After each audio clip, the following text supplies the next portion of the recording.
Good evening ને જય શ્રી કૃષ્ણ બધાને. કેમ છો?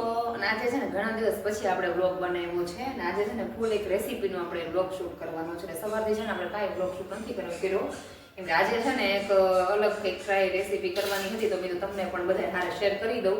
એટલે મેં તમને રેસીપીનો જાડે ફૂલ છે ને વ્લોગ આપણે બનાવું. અહીં મેં છે ને જો ઝીણી છે ને સુધારેલી આપણે મેથી લઈ લીધી છે અને ધોઈને સાફ કરીને જો નીતરવા પાણી નીકળી છે એને એમ રાખી દીધી છે. અને એક મીડિયમ સાઇઝની છે ને ઝીણું કટિંગ કરેલી ડુંગળી લઈ લીધી છે અને એક મીડિયમ સાઇઝનું ટમેટો. આની છે ને હું પ્યુરી કરીશ. આમ ઝીણું કટિંગ એક હાલે પણ પ્યુરી કરી નાખીશ. અને મેઇન છે ને આમાં એક મેથી અને લસણ, કેમ કે આપણે મસાલા લસણવાળી છે ને વધારે બને, લસણ ચડિયાતું આમાં હોય ને તો વધારે સરસ લાગે. એટલે આવી રીતે કંઈક છે ને લસણ એક્સ્ટ્રા નાખવાનું છે એટલે એ લઈ લીધું છે. અને છે ને દાળિયા આપણે મેં છે ને ઓલા લીધા છે આપણે જે આપણે ઓલા આવે ને કે ફોતરાવાળા, એને જો ફોતરા કાઢીને એ લઈ લીધા છે. સાદા જે આવે ને દાળ એ નહોતી એટલે મેં આ લઈ લીધા છે. અને શેકેલી આપણે સિંગ ફોતરા કાઢીને એ લઈ લીધી છે.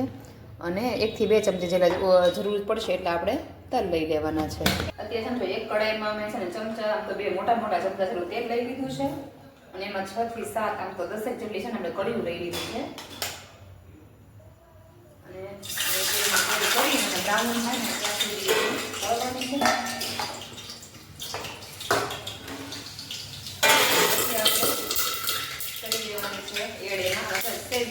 પાણી જો પ્રમાણ વધારે હોય ને તો છાંટા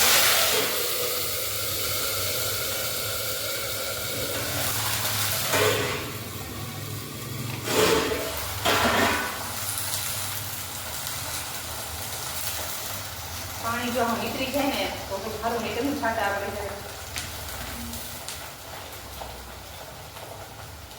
હવે એમાં છે ને થોડુંક ચમચી આમાં મેથી ગમે એ ભાજી હોય ને એમાં મીઠું નાખવાનું છે ને બહુ ધ્યાન રાખવું પડે. એટલે ગળી જાય એટલે થોડીક થઈ જાય એટલે આપણે અત્યારે મીડિયમ નાખશું, પછી ટેસ્ટ કરીને પછી આપણે આગળ નાખશું. એટલે એમાં મીઠું એડ કરી અને આમાં ધીમા તાપે આને સાતળી લેવાની છે. થોડીક વાર બાફવાની નથી, ડાયરેક્ટ ધોઈને જ ગોળી થોડી કરવાની છે. અત્યારે એમાં ધીમા ગેસ ઉપર છે ને આપણે સેજ આનો કલર ચેન્જ થાય ને ત્યાં સુધી આપણે સાતળી લેવાની છે. એ થાય ને ત્યાં સુધીમાં આપણે આની છે ને મસાલો આપણે કરી નાખીએ. સિંગ હતી એ છે અને દાળિયા આ છે સેજ વધારે જ કરી નાખવું. બધા ઉપયોગ બીજી રેસીપીમાં પણ આપણે કામ આવે એટલો ઉપયોગ હશે એટલો જ આપણે આમાં વાપરશું. અને 2 ચમચી આ તલ એડ કરી દઈશું અને થોડુંક આમાં નાખવાનું છે આપણે પાણી.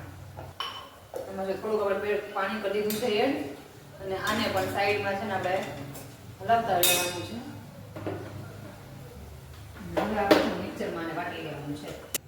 અત્યારે છે ને ભાજી છે ને 5 થી 6 મિનિટ જેટલી ધીમા ગેસ ઉપર છે ને આપણે સાતળી લીધી છે. એટલે આને છે ને આપણે એક બાઉલમાં લઈ લેવાની છે.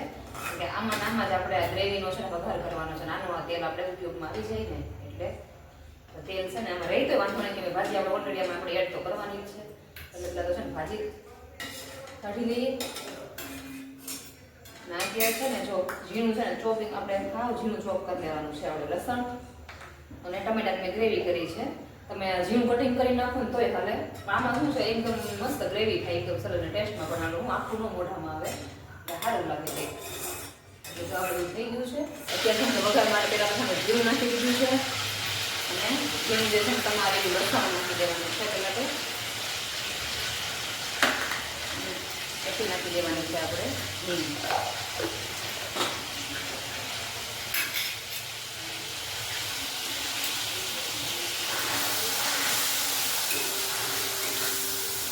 આની કચાશ વહી ન થાય ને ત્યાર સુધી આપણે આને સાથે ને પછી આમાં એડ કરી દેવાની છે આપણે ડુંગળી. હવે એમાં એડ કરી દેવાની છે ઝીણી સમારેલી ડુંગળી.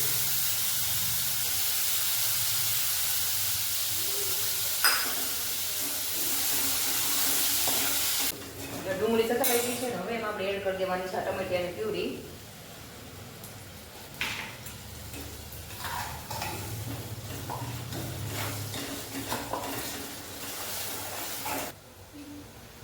ડુંગળી ટમેટાની જે પ્યુરી હતી એમાં છે ને થોડું તેલ છે ને છૂટું પડી ગયું છે. હવે આમાં એડ કરી દેવાનું છે જે આપણે આ પીસું છે ને જે સિંગ ને બધું પેસ્ટ નાખી દેવાની છે. જેવી આપણે જરૂર પડે ને એ પ્રમાણે નાખી દેવા. અત્યારે છે ને 2 ચમચી જેટલી નાખું છું, પછી એવું લાગશે નાખી દે. આ ઓલરેડી છે ને શેકેલું છે. હવે ઉપરથી આપણે નાખીએ તો વાંધો નહીં આવે, 50 નહીં લાગે. આમાં છે ને તેલ થોડું ચડિયાતું હોય ને તો જ સારું લાગે.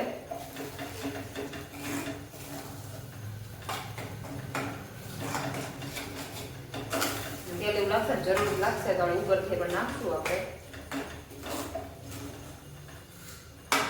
હવે તેલ થોડું જાય ને પછી આપણે બધા મસાલા એડ કરીશું.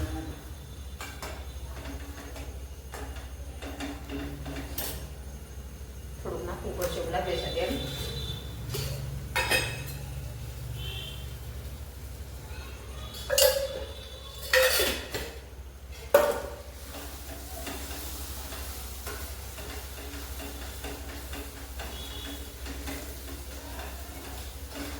બધા છે મસાલા આપણે બેઝિક મસાલામાં હોય એ જ એડ કરવાના છે. તો પહેલાં તો આપણે હળદર પાવડર નાખશું, મરચું પાવડર,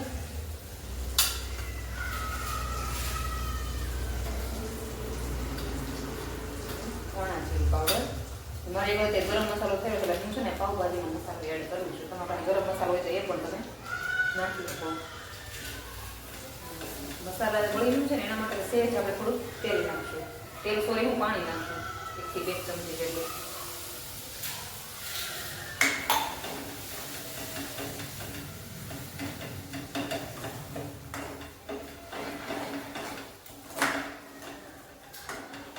મીઠું છે ને હજી સુધી આપણે આમાં નાખ્યું નથી કેમ કે આપણે ઓલરેડી છે ને આમાં નાખ્યું છે અને મિક્સ કરી પછી આપણે જો લાગશે ને ટેસ્ટ પ્રમાણે પછી આપણે નાખશું. મસાલો જરા ચડી ગયો છે ને તેલ પણ માંથી છૂટું પડી ગયું છે.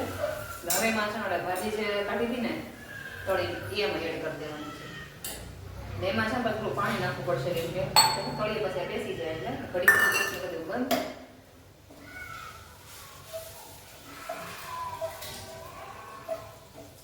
મારે શું કીધું ભાજી થોડીક ઓછી થઈ છે.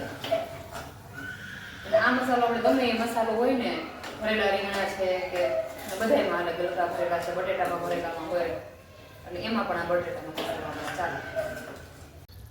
અને હવે એમાં છે ને સરસ મજાના છે ને ધાણા આપણે એડ કરી દેવાના છે. એટલે તૈયાર થઈ ગઈ છે આપણી મસાલા મેથી. બની ગઈ છે આપણી સરસ મજાની મસાલા મેથી એક્સ્ટ્રા લસણવાળી પંજાબી સ્ટાઇલ. તો સરસ મજાની જો બની ગઈ છે. આમાં તમે લીંબુ ને ખાંડ બીજે એક કરવા હોય ને એડ તો પણ તમે ખાટી મીઠી પણ સરસ લાગે. જો કડવું લાગે તો એવું લાગે તો ખાંડ નખાય થોડાક. બાકી મેં તો અહીંયા નથી એડ કરી. કડવાણી જો કે શરીરમાં જાય એમ સારું.